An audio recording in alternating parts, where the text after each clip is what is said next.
Have you ever found yourself lying awake at night, staring at the ceiling, wondering if your money will last as long as you do? You're not alone. It's a worry that creeps in silently, especially after 60, when the big milestones, raising kids, building a career, are behind you, and the big question becomes, how do I make the most of what I have now? Today, we're having an honest conversation about something many people are scared to admit out loud, the fear of running out of money before running out of life. And I want you to know, it's a real fear, but it's also something you can absolutely take control of. You are not powerless. In fact, right now is the perfect time to grab the reins and steer yourself toward peace of mind, security, and the kind of future you deserve. In this video, we're going to talk about the habits, mindsets, and small decisions that make a huge difference over time. Not just about budgeting, though that's part of it, but also about changing how we think about spending, saving, and even earning after retirement. Because the truth is, financial freedom isn't just for the rich or lucky. It's for anyone willing to make a few smart shifts, starting today. Let's start with something so basic that it's often overlooked: clarity. One of the biggest reasons people feel panicked about money after 60 is because they simply don't have a clear picture. They might have a rough idea, some social security coming in, a pension maybe, or some savings tucked away, but no real, organized map of what's coming in and what's going out. And without that map, even small problems can start to feel overwhelming. It's a little like being lost in the woods without a compass. You can guess which way is north, but after a few wrong turns, it's easy to end up exhausted and even more lost. The first step to financial peace isn't making more money or cutting back drastically. It's seeing exactly where you are. Take a simple afternoon to sit down with a notebook or your laptop. Write down every source of income you have: Social Security, retirement accounts, part-time work, rental income, anything. Then list every regular expense: mortgage or rent, utilities, groceries, insurance, medications, everything. Don't leave out the little things like streaming services, coffees out, or weekly bingo night. It all adds up. You might feel a wave of anxiety seeing it all laid out in black and white. That's normal. But stay with it. Because on the other side of that discomfort is something powerful: knowledge. And knowledge is what lets you make smart, confident decisions instead of fearful, reactive ones. Now, once you have a clear picture, the next step is one that sounds boring, but honestly feels like magic when you do it right: simplifying.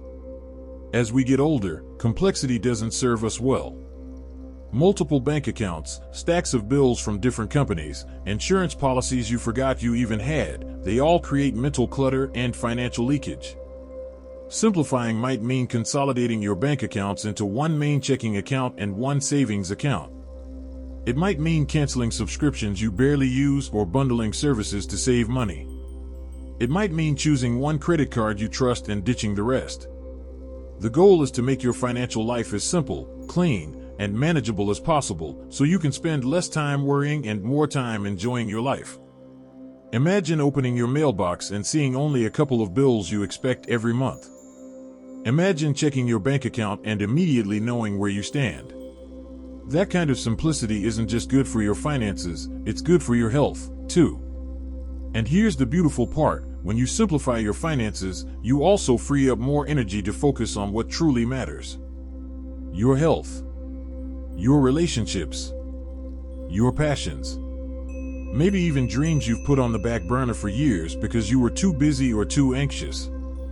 You might be surprised to learn that many seniors who thrive financially aren't necessarily the ones who made the most money in their working years. They're the ones who learned to live intentionally. They cut out the noise. They protected their savings like a garden, watering it with smart choices and pulling out the weeds of unnecessary spending. It's about creating a rhythm where your money supports your life, not the other way around. And it starts with clarity. It continues with simplification. And before you know it, you're breathing easier, sleeping better, and realizing you have more than enough, not just money, but time, freedom, and joy. Now that we've talked about creating a clear map and simplifying your financial life, let's move even deeper into practical steps that can help stretch your money further and add security to your golden years. Now that you've got a clear map and a simpler setup, let's talk about something that feels small but actually makes a massive difference over time: mindful spending. Mindful spending isn't about never treating yourself or living like a monk. It's about spending with purpose. About asking, each time you reach for your wallet or your credit card, one simple question: will this bring me real value or lasting joy? Not temporary excitement. Not a distraction, but true value. You might be surprised how many little expenses start to look different when you ask that question. That fancy cable package with 300 channels you don't watch? Maybe it's time to replace it with a simpler, cheaper streaming service. That expensive hobby you signed up for years ago but no longer love?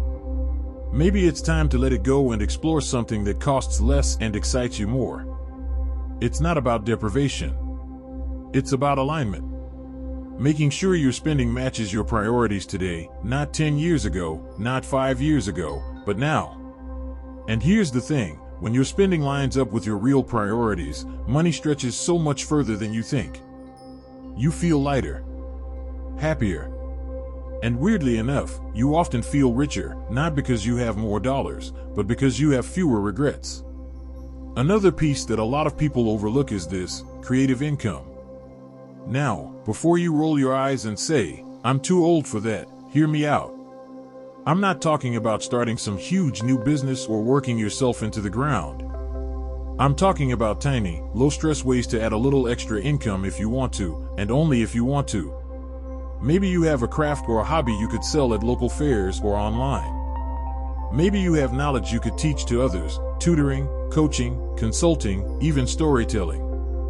Maybe you love pets and could pet sit for your neighbors once in a while.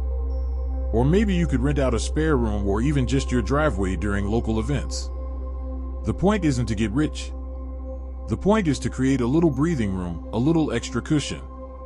It's empowering to know that you're not stuck, that even after retirement, you have skills, talents, and possibilities. And if earning a little more sounds exhausting, that's perfectly okay too. Then the focus becomes even sharper on another powerful tool: community resources. Believe it or not, there are countless programs, services, and benefits designed specifically to help seniors live well on a budget. Discounted transportation, free or low-cost fitness classes, community meals, educational programs, you name it. Sometimes pride or lack of awareness keeps people from using these services. But there's no shame in taking advantage of help that's designed for you. You've spent a lifetime giving to others. Now it's your turn to receive. And speaking of community, let's not underestimate the wealth that comes from relationships. Loneliness, especially after 60, can often lead to emotional spending, buying things you don't really need just to fill a void. Staying connected to friends, family, neighbors, even volunteering a few hours a week can boost your emotional health and keep your wallet happier too. A simple coffee with a friend, a walk in the park, helping out at a local charity. These experiences cost almost nothing, but they fill your heart in a way no purchase ever could. There's a beautiful shift that can happen around this time of life when you realize that true wealth isn't measured only by what's in your bank account. It's measured by the freedom you feel, the peace you have when you wake up each morning, and the joy you create in small, intentional ways. Yes, money matters. It absolutely matters. But life after 60 is about so much more than just dollars and cents. It's about making sure that whatever money you do have is helping you build a life that feels rich in all the ways that truly count. So whether you're stretching a small budget or fine-tuning a bigger one, remember: clarity first, simplification next, mindful spending always, creative income if you can, and leaning into community as much as possible. You deserve a life that feels abundant, not anxious. You deserve mornings that start with hope, not fear. And you absolutely deserve to live out your days knowing you are secure, cared for, and still incredibly valuable to the world around you. Now that we've explored how to take control of your spending and even create a little extra income when needed, let's move into the final part: how to build a simple, lasting plan that keeps you strong, secure, and confident for years to come. Building a plan that lasts isn't about making one perfect decision and sticking to it no matter what. It's about staying flexible, realistic, and kind to yourself along the way. The first piece is having a safety cushion, your sleep well at night fund. It doesn't have to be massive. It just needs to be enough that if a surprise bill comes up, like a car repair or a medical copay, you don't spiral into panic or debt. Even setting aside a little bit each month can, over time, give you a strong sense of security. And here's something really powerful. If you haven't already, think about working with a financial advisor who specializes in retirement or senior finances. Many community organizations offer free or low-cost sessions. A good advisor isn't there to sell you anything. They're there to help you create a simple, realistic plan that fits your life, your goals, your peace of mind. And speaking of peace of mind, let's talk about debt for a moment. Carrying big debts into your later years can feel like dragging a heavy anchor behind you every step you take. If you have debt, don't beat yourself up. You are absolutely not alone. But facing it head-on, without shame, is one of the best gifts you can give yourself. Maybe it means sitting down and creating a gentle, doable plan to pay it down faster. Maybe it means negotiating lower payments or even talking to a nonprofit credit counselor. Whatever it looks like, freeing yourself from that weight can open up so much more room to breathe, to dream, and to live fully. And while we're here, don't forget to protect your future self. Think about things like updating your will, setting up a living trust if needed, and making sure your healthcare directives are in place. These aren't just financial tools, they're gifts you give your family, gifts that say, "I love you enough to make things easier for you later." Now, let's zoom out for a second. Because the truth is, financial security isn't just about numbers, it's about your sense of control, your daily peace, your ability to say yes to the life you want, even in simple ways. Maybe it's saying yes to more walks in the park instead of expensive trips you don't even enjoy anymore. Maybe it's saying yes to growing a few herbs on your balcony instead of eating out every night. Maybe it's saying yes to calling an old friend instead of shopping online out of boredom. Money itself doesn't create joy. Choices create joy. And you still have so many beautiful choices ahead of you. You are not behind. You are not too late. You are exactly where you need to be to make new, powerful decisions that honor the life you still have to live. So take a breath. Smile a little. You've already done one of the hardest, bravest things just by being willing to think about this, to plan, to dream about what's still possible. You deserve security. You deserve dignity. You deserve mornings filled with lightness, not stress. Even if you're starting small, even if you're starting late, you are still starting, and that matters more than anything else. If today's video helped you, even a little, I would love to hear from you. What are some changes you're thinking about making? What's one small step you feel proud of today? Share it in the comments. Your story could inspire someone else who's walking this same path. And if you found this video helpful, please take a second to give it a thumbs up and subscribe to our channel. We have so many more supportive, empowering videos coming your way, all designed to help you live your best, strongest, happiest life after 60. You've got more life to live. And you're doing better than you think. Here's to your next beautiful chapter, full of courage, full of hope, and full of life.